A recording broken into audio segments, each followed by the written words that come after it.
Hey world, Hippy Trev here. So I'm about to start probably my last model at this stage, as I've pretty much got no room left in the bus for anywhere else to go.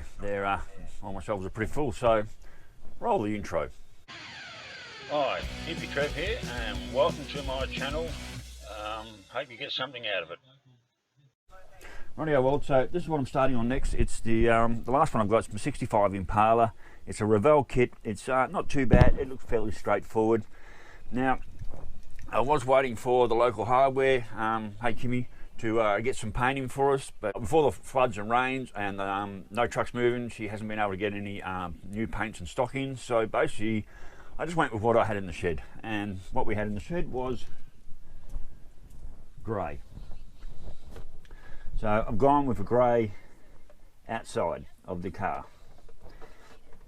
And the paint job hasn't turned out actually too bad at all. I'm sort of okay with that. It'll do. And now over to all the individual pieces that's been painted. So I'm not using the standard air cleaner. I'm going to go with the chrome one. They're just like engine parts, all been painted up. I've gone for a red interior with a silver dash. Now there are stickers to go into the dash. They'll be quite interesting to try and get in there. Red interior of the seats, and these are all the individual parts that I've painted up. Now to the standard, well, I'll say that again, to all the expert model builders out there, they'll look at my colour scheme and go, what the hell is he thinking? And what I'm thinking is, I never do anything pretty much standard as in colours. I like to throw a bit of colour around, like, you know, I've got a yellow tail shaft there. I always do yellow terra heads on my motors, and as far as suspension and frameworks, yeah, I like to throw a bit of colour around. So it's nowhere near standard. I don't believe in doing standard things when I do my paint schemes, plus I'm also limited on paint. So to all the professional model builders out there, as you will know, I am definitely not a professional model builder. I'll just get that light a bit right. So by all my models that I've built, it's not hard to tell them, well, it's easier to tell that I'm far from anything like a professional. I do struggle a lot with some of these things with my big clumsy hands. My paintwork isn't always that good. And I mean, yeah, look at that one, green interior, a lime green interior with black trim. Now, if you had a good look in there, you'd see how poorly those seats are painted. So yep, I'm not a professional model builder, not by a long shot, but I do love building them. And during all these lockdown times and stuff like that, I do have a lot of spare time in the bus where I'm not doing much. So I've got into building these models. It all started with that Virago I found over in the gem shop over in Gayndah. That was when I had Verge, the Virago motorbike that I bought that I was building up for somebody. Found that model there for like $35. And basically everything else just grew from there. I've just gone ballistic. So yeah, and I just cut that bit of sunlight, so that's probably not too bad. So yeah, the dozer's back on the low loader after I head butted that shelf and had to catch it in my hands. It's all back together. So yeah, like I said, far from a professional model builder, but I do enjoy what I'm trying to do here. And it's funny, this tipper trailer model here, out of every YouTube I've put out, and I've got over 300 videos out now, this one here gets viewed every day. There's 25-30 views that every day. I've actually gained 6 subscribers off that video I made building that trailer, and it's had over 800 views. I don't know why that's happening, but anyway, like everything, we always appreciate anything good that comes along. So yeah, building that model trailer of the tipper, the gravel tipper, over 800 views, and every time I check my analytics or go to my dashboard of my YouTube channel, within the last 48 hours there's always 25+ views on that one, and that one, it's just growing all the time. And I've actually, I've got 6 subscribers out of it. I don't know how the hell that happens, but hey, we'll take it. So I'm up to 113 subscribers right now. That number goes up and down all the time. I was back down to 111 the other day, just gone back up to 112, so I don't know why that happens. So anyway, worlds, so that's where the next job is the 65 Chevy Impala. I've got the paint done. There's all the few other chrome bits left in the box that have to be done. So I'll get back to you at some stage when I'm a bit further down and some of the parts are installed or built. I'm not going to show you how to build it. We all know how to put them together, but I just wanted to show you the colour scheme I'm using. All the white parts are painted, bar the ones that won't be used, which is really only the air cleaner, but everything else is painted, ready to go. So now it's just a matter of sitting down and just taking my time and slowly building the bottle. So anyway, well, I'll catch you later on in the build. Bye. Yeah, well, just a little catch up. So I got into a bit yesterday, so I got all the motor together over like 2 days, painted them together. Oops, it's not very stable in there, I can see that. Subframes on. I've used the front end for the big high mag wheels, but I'm not going to use the mag wheels, and I think what I'm going to have to do is, look into why that's not so secure, is I'm going to have to drill out the back of the drums on the stand rim tyre. Chrome in the seat, and I've got to put a sticker there. The gear shifter, that's a fiddly little job, getting that into the console. Seats together. And the other thing I've got done is I've got my glass in. Now, glass is my biggest letdown of my model building.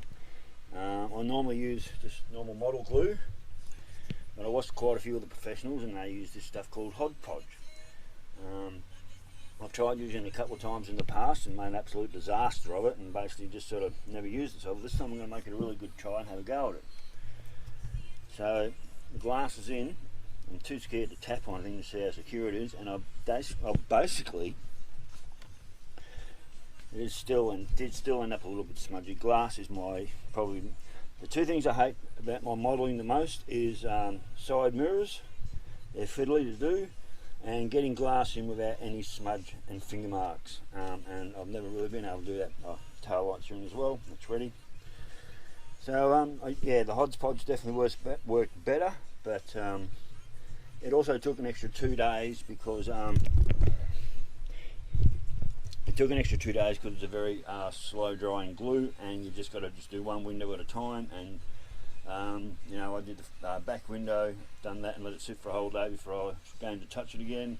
2 little side windows, and then about 4 or 5 hours later I put the main glass in front, and I just left it, just didn't touch it, just stayed hell away from it. So anyway, so that's how far we've come along in sort of about a day, well 2 days. Spent a day just painting up, and then I spent a day just getting the motor and all the front ends assembly together. There was an odd part about putting the subframe would not go in with all its power steering ram bits. Yeah, so that didn't work. It did not suit the sump they gave me with this model, but that's not a big deal. Anyway, I'll get back to you later when I'm further along the line. Later, bye. Rightio, well, so I'm pretty much at the end of it now. The underneath's all done. Not very happy with the way the wheels went on, and that diff does look somewhat out of alignment for some reason. I decided to go with the stock wheels. I sort of wish I didn't now. I used the disc brake front end, which I probably shouldn't have, so it sort of messed up the front wheels a bit. They don't look, and they don't sit the way they're supposed to. And of course that front end's sitting much lower than it should, because it should have had the 17-inch wheels on it instead of the normal 15. So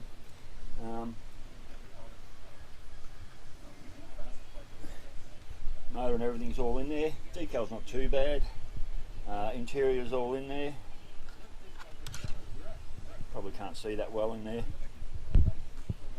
Probably can't see that well in there, but it's all not too bad.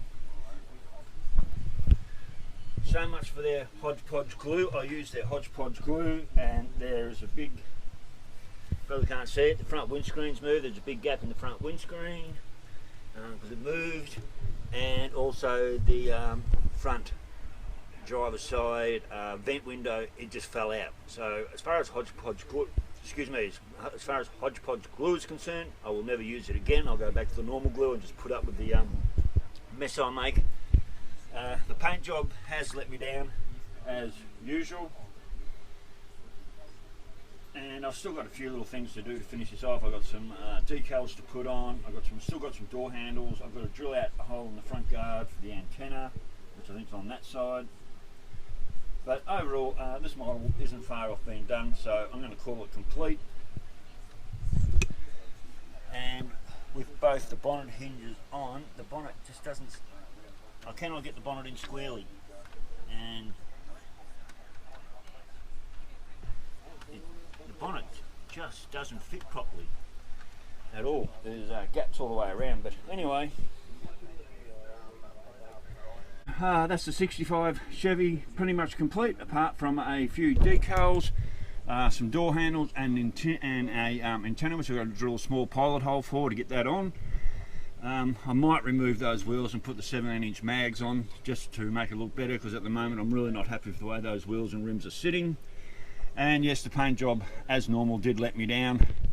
I guess that's what you get for using rattle can paint. So anyhow, well, that's probably the end of my model career for the while.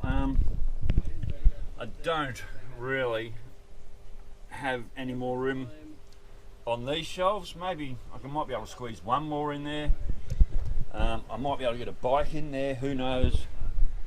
Maybe there's some room on the top of this shelf, who knows. I've got no more room left in the bus to put up more shelves, and I'm certainly not doing a cabinet in the workshop or anything. So, but anyway, I've certainly had fun doing them over the last, well, it's been a year, I suppose, since I bought Verge. It is actually. I think I bought that model there, that Virago, about a year ago, about this time 1 year ago, and the rest of these models all just happened after that. So anyway, I hope you enjoyed my small series on model building.